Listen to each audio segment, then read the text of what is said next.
مگر شاہد نے کہا کہ وہ شخص اجنبی نہیں تھا، میرا باس تھا، جبکہ اس فنکشن میں سب لوگ اپنی فیملیز کے ساتھ آئے ہوئے تھے اور میرے دوست نے مجھے بھی فیملی کے ساتھ آنے کو کہا تھا۔ میں اکیلا جاتا تو سب مجھ سے ناراض ہوتے کہ فیملی کے ساتھ کیوں نہیں آیا۔ چند روز گزرے کہ ایک روز شاہد رات کو لیٹ گھر آئے تو ان کے ساتھ شاکر نامی شخص بھی تھا۔ شاہد ان کے ساتھ بیٹھک میں بیٹھ گیا اور مجھے چائے لانے کو کہا۔ میں نے چائے تیار کی اور بیٹھک کے اندرونی دروازے سے شاہد کو آواز دی کہ چائے لے لے، لیکن اس نے مجھے کہا کہ اندر ہی لے آؤ۔ مجھے اس وقت بہت حیرت ہوئی کہ کبھی بھی میں پہلے بیٹھک میں کسی مہمان کی موجودگی میں نہیں گئی تھی۔ خیر، میں ان کے حکم پر اپنا دوپٹہ درست کر کے چائے اندر ہی لے گئی۔ مجھے محسوس ہوا کہ شاکر مسلسل میرے جسم کا جائزہ لے رہا ہے۔ میں چائے رکھ کر فوراً ہی واپس آ گئی۔ دونوں بیٹھک میں کافی دیر تک بیٹھے باتیں کرتے رہے۔ 10-15 منٹ کے بعد شاہد مہمان کو الوداع کر کے کمرے میں آ گئے۔ میں ان پر برس پڑی کہ آپ نے مجھے کیوں اندر بلایا؟ تو کہنے لگے یہ لاہور ہے اور اگر یہاں ہمیں رہنا ہے تو تمام لوگوں کی طرح ہی رہنا ہوگا، ورنہ تمام لوگ ہم سے ملنا جلنا چھوڑ دیں گے۔ اور ہاں، شاکر صاحب نے مجھے اپنے گھر آنے کی دعوت دی گئی ہے، بتاؤ کس دن چلیں؟ میں نے کہا کہ مجھے نہیں جانا کسی شاکر واکر کے گھر، لیکن شاہد نے خود ہی کہا کہ اگلے اتوار کو چلیں گے اور تم بھی میرے ساتھ چلو گی۔ میں خاموش رہی۔ اتوار کے روز شاہد نے مجھے صبح 10 بجے کہا کہ تیار ہو جاؤ، آج ہمیں دوپہر کا کھانا شاکر صاحب کے ہاں کھانا ہے۔ میں نے انکار کیا تو کہنے لگی مجھے نہیں معلوم، تم جلدی سے تیار ہو جاؤ۔ میں نہ چاہتے ہوئے بھی کپڑے چینج کر کے ان کے ساتھ چل دی۔ ہم رکشہ لے کر شاکر صاحب کے گھر چلے گئے۔ ان کے گھر گئے تو ایک نوکر نے دروازہ کھولا اور ہمیں ایک کمرے میں بٹھا کر بتایا کہ شاکر صاحب تو ابھی گھر سے باہر گئے ہیں، تھوڑی دیر تک آ جائیں گے۔ تھوڑی دیر کے بعد شاکر صاحب بھی گھر آ گئے اور آ کر ہمارے پاس بیٹھ گئے۔ میں یہ بات نوٹ کر رہی تھی کہ شاکر بار بار میری طرف دیکھتا اور میرے جسم کا جائزہ لیتا تھا۔ میں خاموشی سے بیٹھی رہی۔ باتوں باتوں میں شاکر نے کہا کہ بھابھی، لگتا ہے آپ یہاں ایزی فیل نہیں کر رہے۔ میں نے انکار میں سر ہلایا تو کہنے لگا کہ پھر آپ ابھی تک کیوں خاموش بیٹھی ہوئی ہے؟ میرے گھر میں کوئی خاتون نہیں ہے، اس لیے مجھے ہی آپ کو کمپنی دینا ہوگی۔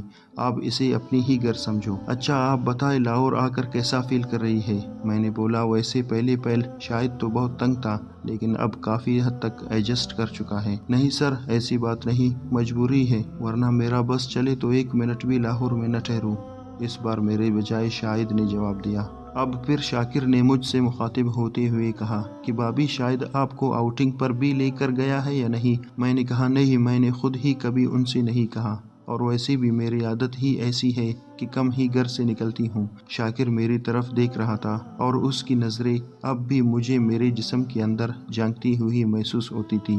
لیکن بھابھی، یہ لاہور ہے اور یہاں خود کو ایڈجسٹ کرنے کے لیے یہاں کے ماحول کے حساب سے رہنا پڑے گا۔ میں پھر خاموش ہو گئی۔ کھانے کے بعد ہم پھر کمرے میں آ بیٹھے، جہاں آ کر شاہد نے شاکر سے کہا کہ کبھی ہمارے گھر بھی آ جائے کھانا کھانے۔ اس نے کہا ٹھیک ہے، کسی دن پروگرام بنائیں گے، اور شاکر مجھے بار بار گور رہا تھا۔ باتوں باتوں میں شام کے 4 بج گئے۔ اب شاہد نے شاکر سے اجازت لی تو شاکر اندر سے 2 پیکٹ اٹھا کر لایا اور مجھے تھما دیے اور کہا کہ بھابھی، یہ میری طرف سے آپ کے لیے گفٹ ہے، آپ پہلی بار میرے گھر آئی ہے اور شاہد یہ تمہارے لیے۔ ایک پیکٹ اس نے شاہد کے ہاتھ میں دے دیا۔ سر، اس کی کیا ضرورت تھی؟ شاہد نے پیکٹ پکڑتے ہوئے کہا۔ نہیں نہیں یار، آپ لوگ پہلی بار میرے گھر آئے ہو، پھر معلوم نہیں زندگی کہاں لے جائے۔ اس کے بعد شاکر ہم کو گھر تک چھوڑنے آیا اور گھر کے دروازے تک چھوڑ کر خود چلا گیا۔ گھر آ کر میں نے شاہد سے کہا کہ میں آئندہ کبھی کسی کے گھر نہیں جاؤں گی۔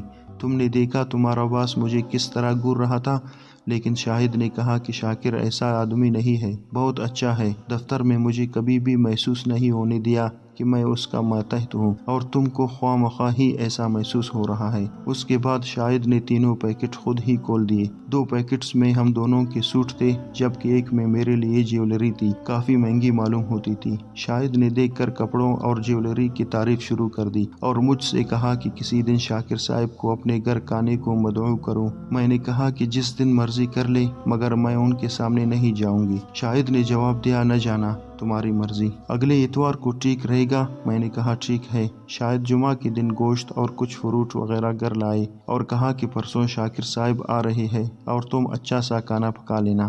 اتوار کے روز صبح ہی میں نے بنا گوشت، روسٹ اور شوربہ افغانی روایتی کھانے تیار کرنا شروع کر دیے۔ 12 بجے کے قریب شاکر ہمارے گھر آ گیا۔ میں روایتی افغانی چائے ان کے لیے تیار کر کے اپنے بڑے بیٹے کے ہاتھ بیٹھک میں بھجوا دیا۔ اسے پینے کے بعد کھانا بھی بھجوا دیا۔ شاکر صاحب 3 بجے کے قریب گھر سے چلے گئے۔ اس کے بعد شاہد اندر آئے اور کہنے لگے کہ تم بیٹھک میں کیوں نہیں آئی؟ میں نے کہا کہ میں نے پہلے ہی آپ کو بتا دیا تھا کہ میں کسی کے سامنے نہیں جاؤں گی۔ کہنے لگے شاکر صاحب نے بار بار پوچھا کہ بھابھی کیوں نہیں آئی اور کافی ناراض بھی ہو رہے تھے۔ میں خاموش رہی۔ اس کے بعد روز ہی شاہد گھر آ کر شاکر صاحب کے گن ہی گاتے رہتے اور روٹین میں دن گزرتے گئے۔ تقریباً 1 ماہ بعد شاہد نے مجھے کہا کہ آج شاکر صاحب کے یہاں کچھ مہمان آنے والے ہیں اور انہوں نے کہا ہے کہ ان کے لیے افغانی کھانے بنوانا چاہتے ہیں۔ میں تم کو اگلے ہفتے کو ان کے گھر لے چلوں گا۔ میں نے انکار کیا تو کہنے لگے جیسا میں کہتا ہوں کرو۔ شاکر صاحب کے ساتھ میرا تعلق بھائیوں کی طرح ہو چکا ہے اور تم بھی ان کو اجنبی نہ سمجھا کرو۔ خیر میں ہفتہ کے روز صبح شاہد کے ساتھ شاکر کے گھر چلی گئی۔ شاکر گھر میں ہی موجود تھا۔ مجھے کچن میں چیزیں دے کر خود دونوں گاڑی پر بیٹھ کر دفتر چلے گئے۔ دوپہر کے وقت شاہد کا فون آیا۔ انہوں نے میرا حال چال پوچھا اور مجھے افغانی ڈشز اچھی طرح تیار کرنے کی ہدایت کرنے لگے۔ 1:30 بجے کے قریب دروازہ پر بیل ہوئی۔ نوکر نے دروازہ کھولا اور شاکر آ گئے۔ وہ سیدھا کچن میں ہی آ گئے اور مجھے مخاطب کر کے کہنے لگے کہ بھابھی جیسا کھانا آپ نے گھر میں کھلایا تھا ویسا ہی ہونا چاہیے۔